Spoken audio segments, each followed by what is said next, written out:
Assalamualaikum warahmatullahi wabarakatuh. Hello everyone, we're from Group 4, and by this stage, we would like to discuss and explain about the material number 5, which the title is A Word and It Relates Derivational Morphology. But first of all, we would like to introduce ourselves as a group. Next. Okay, so in this group consists of 4 people. Well, first is me, myself. My name is Aldiansyah Arthanan, with the student number ends with 087. And the second member is... And my name is Fikri Zulfikar, and my student number is 088. Hello everyone, my name is Arum Sari, and my student number is 090. And my name is Brilian Ahanu, and my student number is 100. So next.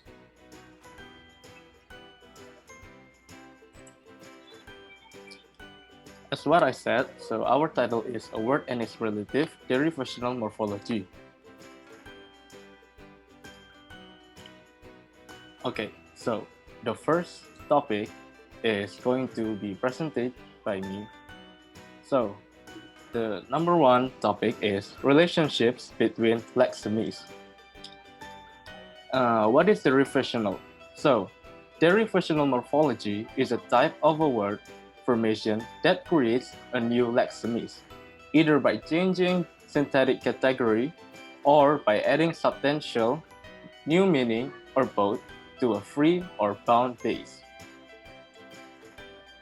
And the relationship is one of lexemes, not of word forms such as perform and performance.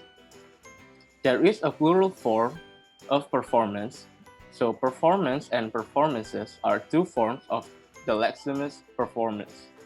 Derivational morphology is concerned with one kind of relationship between lexemes.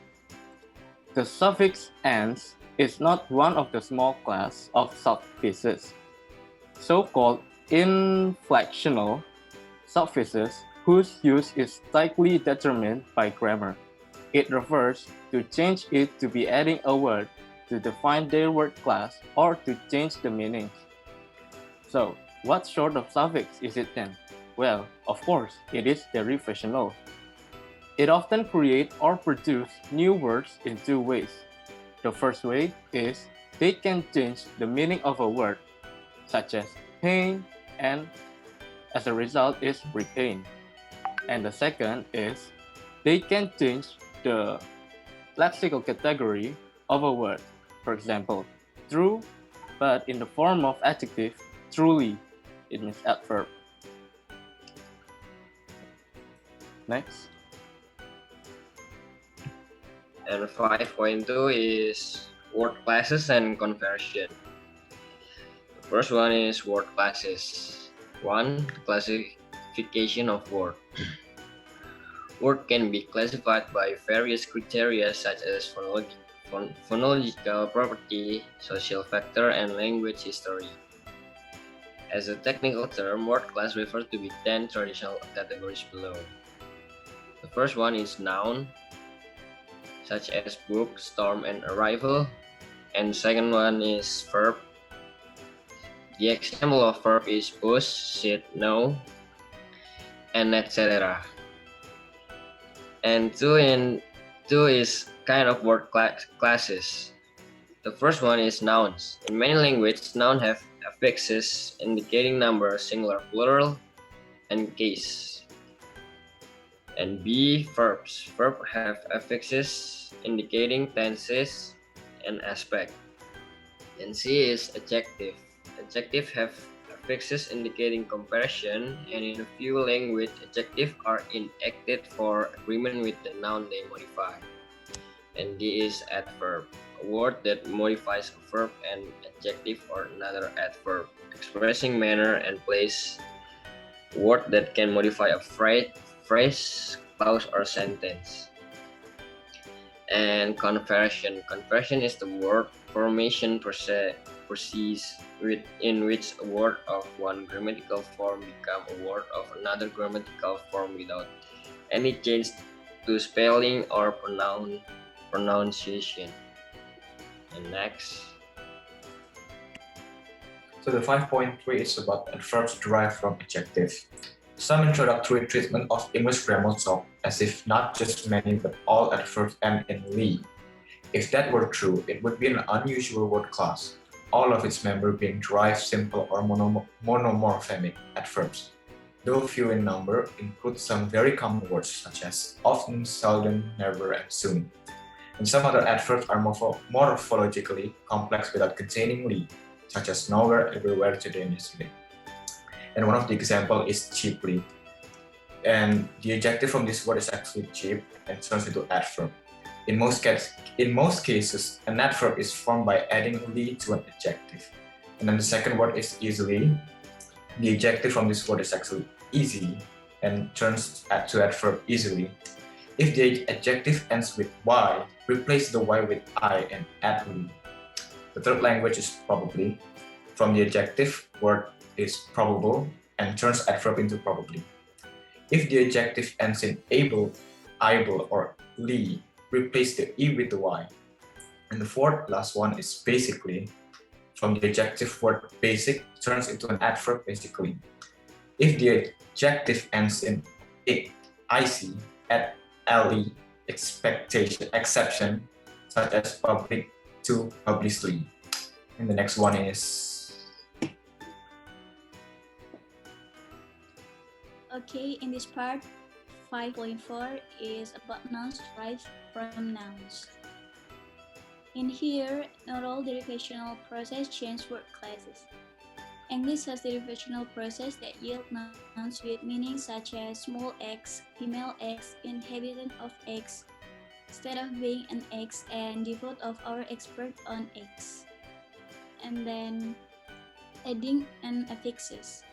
And this is an example of English derivational process. Number 5, small x, let e. For example, droplet, booklet, cigarette, jockey.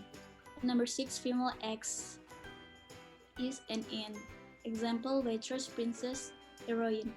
Number 7 is habitant of x is, for example, an.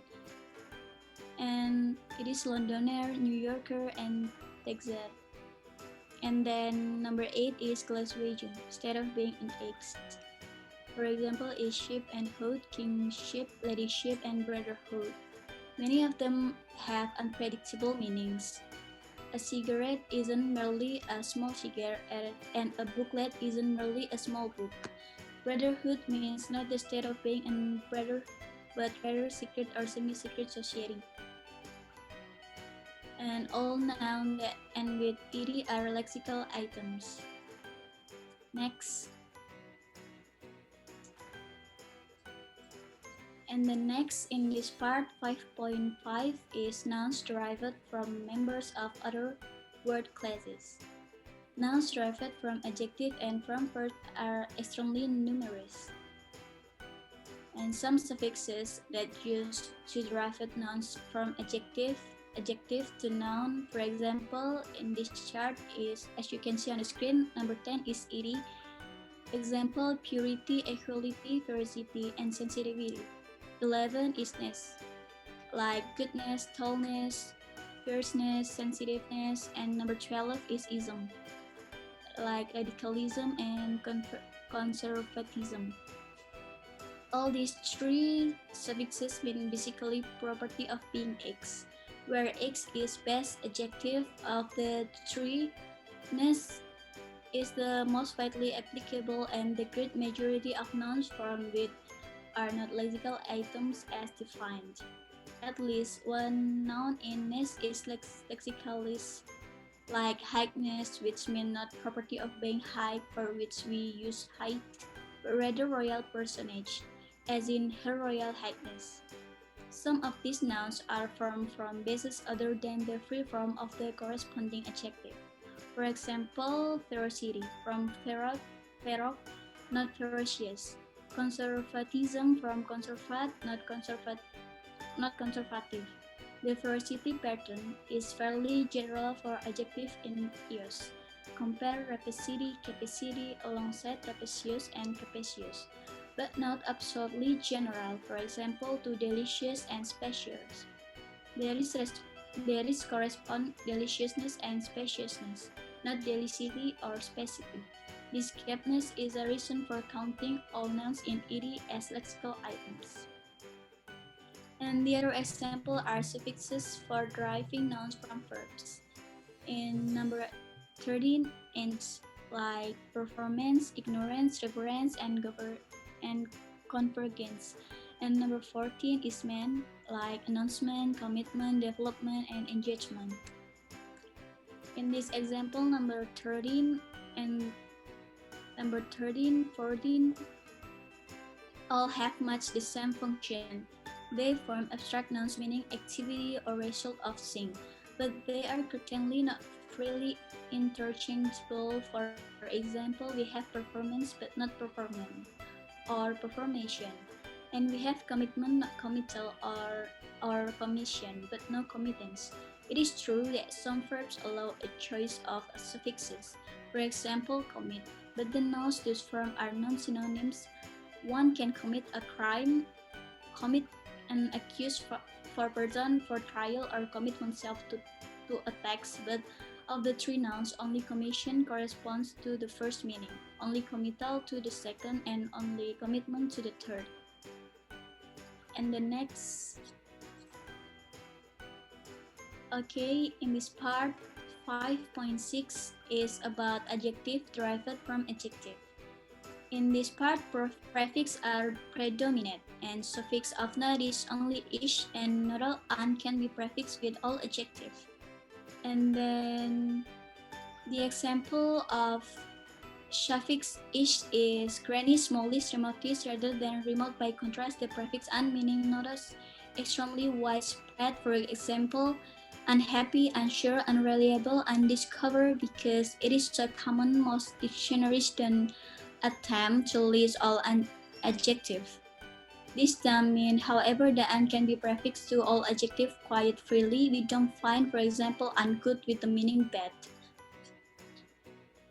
And another negative prefix is in, with allomorph indicated by the variant spelling ill, ir, and im, as in intelligible, illegal, irresponsible, and impossible. It is more restricted than an.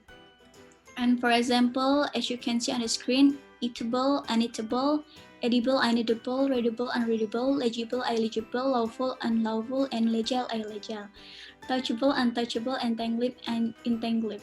The use of in is lexically restricted. Next. So the 5.7 is about adjectives derived from member of other word classes.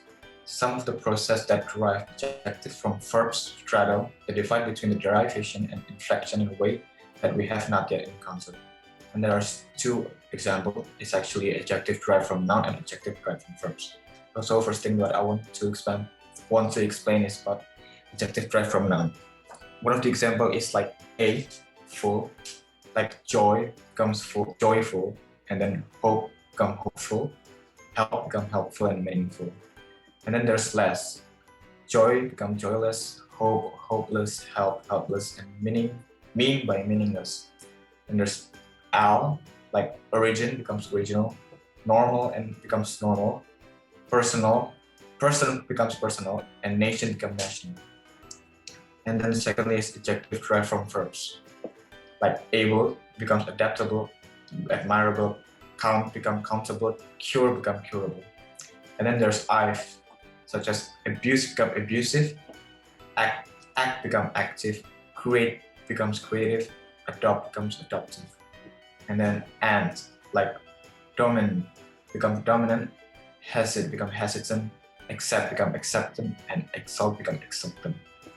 And the last one would be and, like adherent becomes adherent, become coincident, compete become competent, and consist become consistent. So the next slide is Okay, so in the next step, there is verbs derived from verbs. So prefixes from re and negative ones such as an, the, and this. Transitive verbs are ones with an object, noun phrase, usually indicating the thing or person that is the goal of the action of the verb. For example, Jill laid the book on the table. The book lay on the table. Next. Verb derived from member of other word class. Verb derived from nouns. Affixes for deriving verb from nouns is the. The example of D is debug, deforest, and delouse. And B is ice plus ice, like organize, patronize, and terrorize. And C is effi. The example of effi is beautify, gentrify, and petrify. And there are also common verbs that are derived by replacing the final voiceless consonant of noun with a voice one, perhaps with some vowel change too, like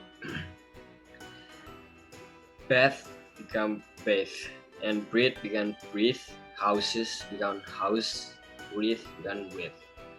Next. Okay, I think that's all from our discussion and our presentation today. Thank you for watching our videos and our presentation. And sorry if there are many bad pronunciation or bad words. We hope this can help you guys and we to study the word and its relative derivational morphology. Once again, thank you. Thank you.